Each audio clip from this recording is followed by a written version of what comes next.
We feel like it's important to give you a little information about Bill Thetford, Dr. William Thetford, who was one of the two scribes who brought forward A Course in Miracles. Because at this point, there are hardly any people left on the planet who knew him personally and knew him well, and who was part of what I have often referred to as the first family of A Course in Miracles.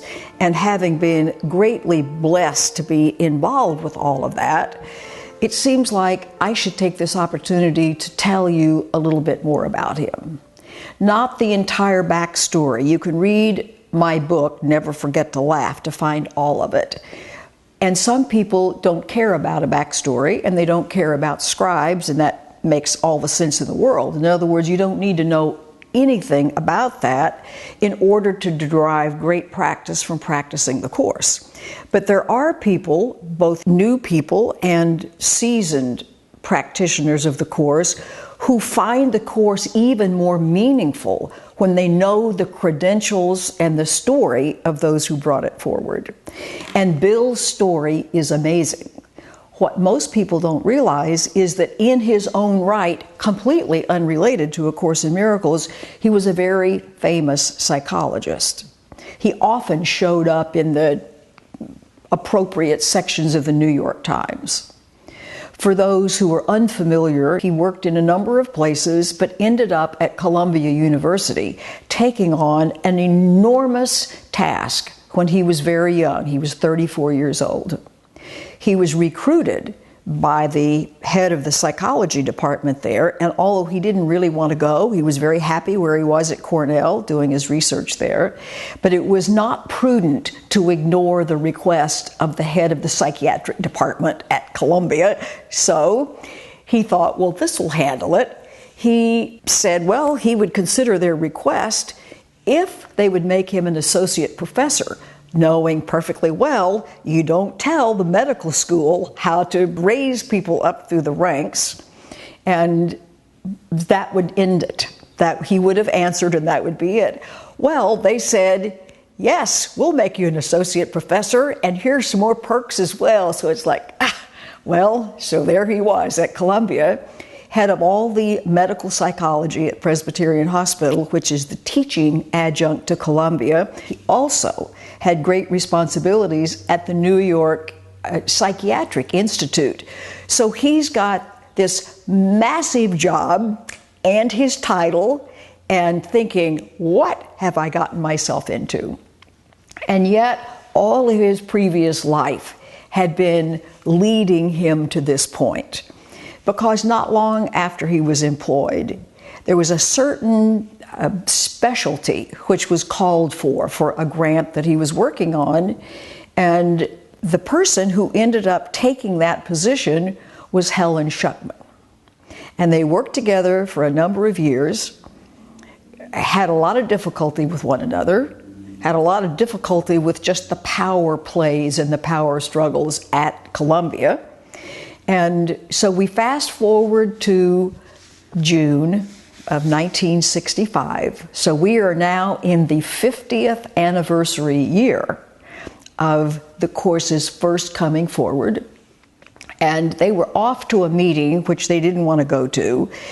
And Bill was just up to here with the power politics there. And he gave what for him was kind of a long speech. It was probably 6 sentences long, and ended with saying, there has got to be a better way to live than this. And in a very uncharacteristic manner, because Helen was not necessarily a cooperative human being, she said, you're right, Bill, and I'll help you find it. And off they went to their meeting, and they of course were not wildly successful, but they were somewhat successful with their intention to do things a better way. But that joint promise of Bill saying there has to be a better way, and Helen agreeing with him in the kindest way, opened the door to the next chapter of their joint lives together.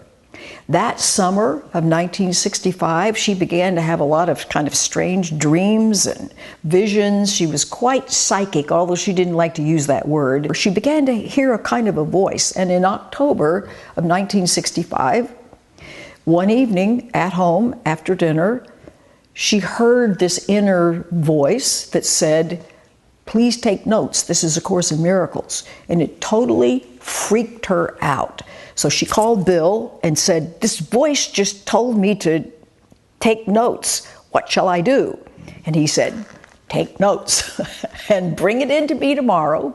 And if it's gibberish, if it's crazy, if it doesn't make any sense, we'll throw it away. No one will ever know." So what they got that first evening was the introduction to the text of the Course, and they were just blown away.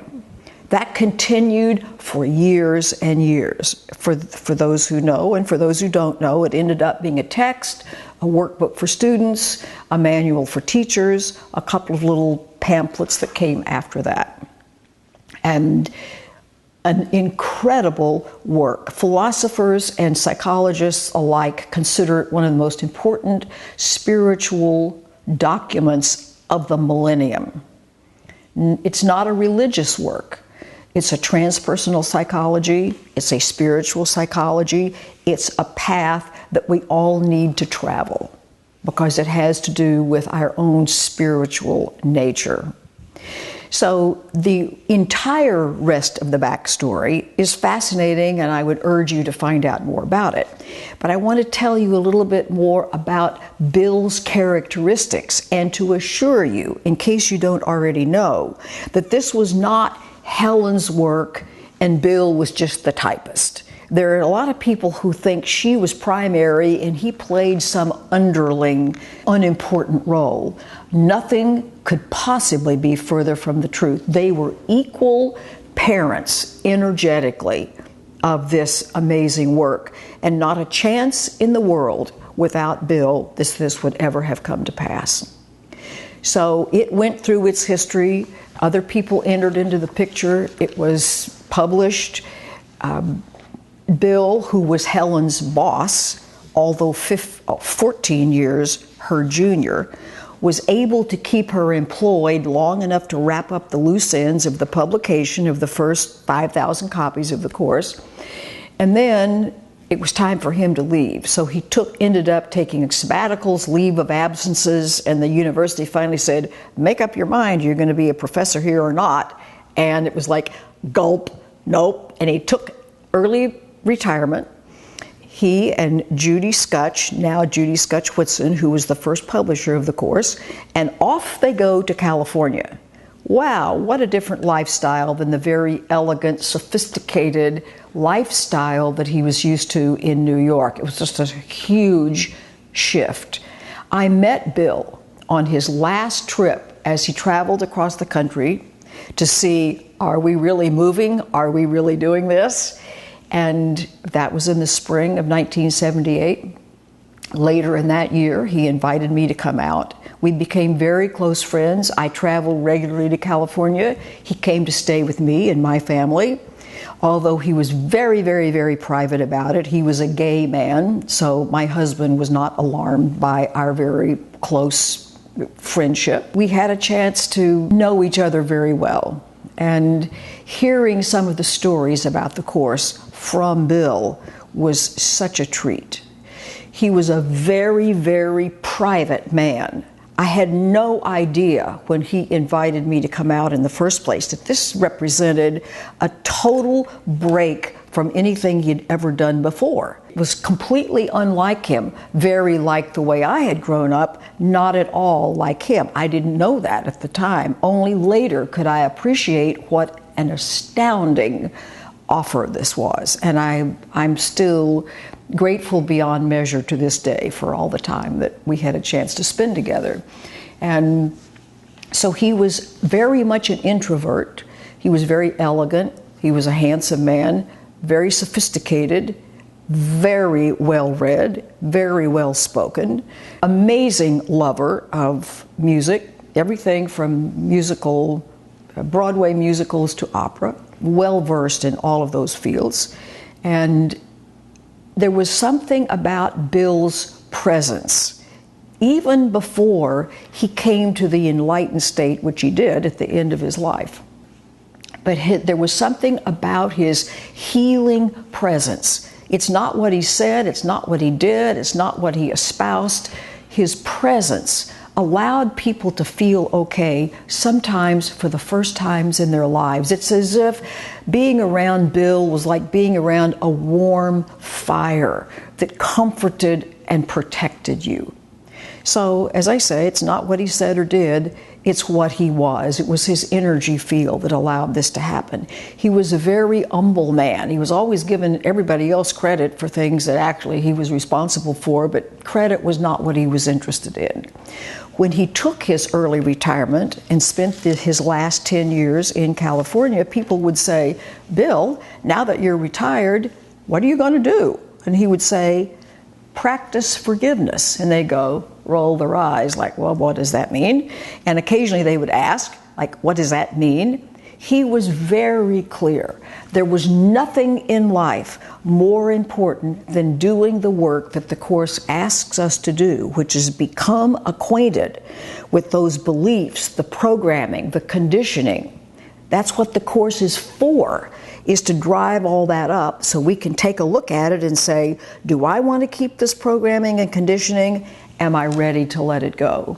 So he steadily allowed it to come up through various experiences that he had over those years, gradually released, so that by the end of his life, he was in a state of pure and total joy. The people around him were just, even the people who knew him well, could hardly believe that this man really had moved into that enlightened state.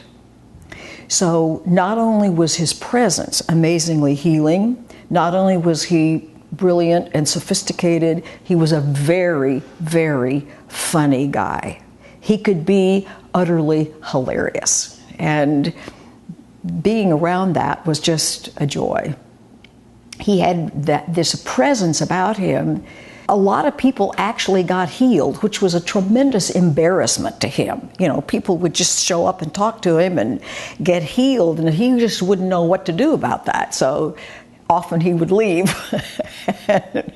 It was amazing. And he had an uncanny ability to be intuitive, to tap into his intuition.